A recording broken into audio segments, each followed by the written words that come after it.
Hello বন্ধুরা, কেমন আছেন সবাই? আশা করি ভালো আছেন।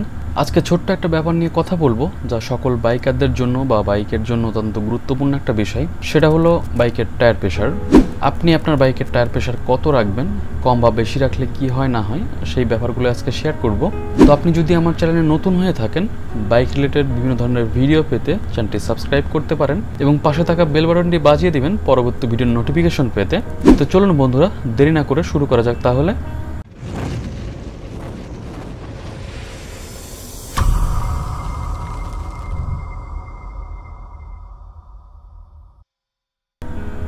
বাইকের টায়ার প্রেশার কত রাখবেন?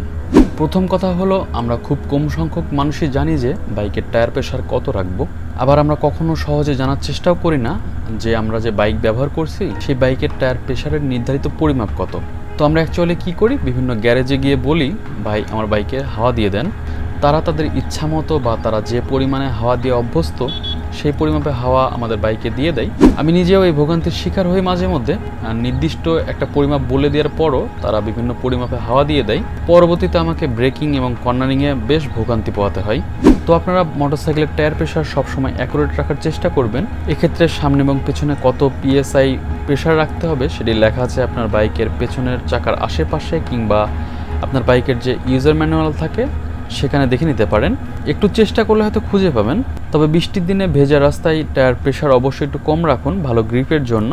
সঠিক টায়ার প্রেশার রাখলে ভালো গ্রিপ, ভালো ব্রেকিং এবং ভালো মাইলেজ পাবেন। এটা হলো আমার Yamaha FZs version 2 double disc bike. তো আমি প্রায় 1 বছর যাবৎ বাইকটি ব্যবহার করছি। আপনি এই বাইকের টায়ার প্রেশার কত দিবেন বা রাখবেন সেটার নির্ধারিত পরিমাপটা আমি দেখিয়ে দেব।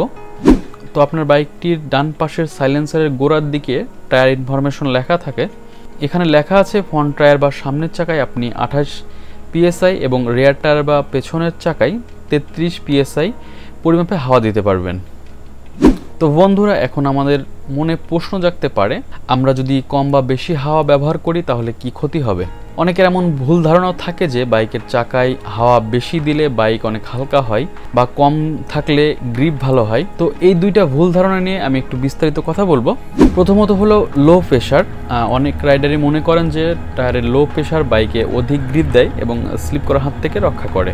কিন্তু নির্ধারিত হচ্ছে যদি কম হাওয়া দেওয়া হয় সেক্ষেত্রে আপনার হয় কি, টায়ারের ভিতরের তাপমাত্রাটা বেড়ে যায়, যার জন্য বাইকের টায়ারের আকার আকৃতি বা সাইজের ক্ষতি হতে পারে। তাছাড়া এটা আপনার বাইকের কর্মক্ষমতা এবং নিয়ন্ত্রণ কমিয়ে দিতে পারে। এটা আসলে টায়ারের অপচয় ছাড়া আর কিচ্ছু নাই। এবার বলা যাক টায়ারের হাই প্রেশার নিয়ে। টায়ারের হাই প্রেশার ব্যবহার করার একটা ভুল ধারণা আমাদের। এটা বাইকের নিয়ন্ত্রণ এবং গ্রিপিংয়ে অনেক সমস্যার সৃষ্টি করে। এটা হচ্ছে মূলত আপনার বাইকের সাথে রাস্তায় যে ফ্রিকশনের পরিমাণটা সেটা কমিয়ে দেয়, যার ফলে ভালো গ্রিপ পাওয়া যায় না, ঠিকঠাক ব্রেকেও সমস্যা তৈরি করে। আর অধিক হাওয়া থাকলে তা সহজেই কিন্তু পাংচার হওয়ার একটা সম্ভাবনা বেশি থাকে। সো বন্ধুরা, এই ছিল আজকের ভিডিও। আশা করি আপনারা টায়ার প্রেশার সম্পর্কে কিঞ্চিত হলেও ধারণা পেয়েছেন। তো ভিডিওটি যদি ভালো লাগে এবং উপকৃত হন তাহলে অবশ্যই লাইক, কমেন্ট এবং শেয়ার করবেন। তো দেখা হবে নতুন কোনো টপিক নিয়ে। ততক্ষণ ভালো থাকবেন সবাই, সুস্থ থাকবেন।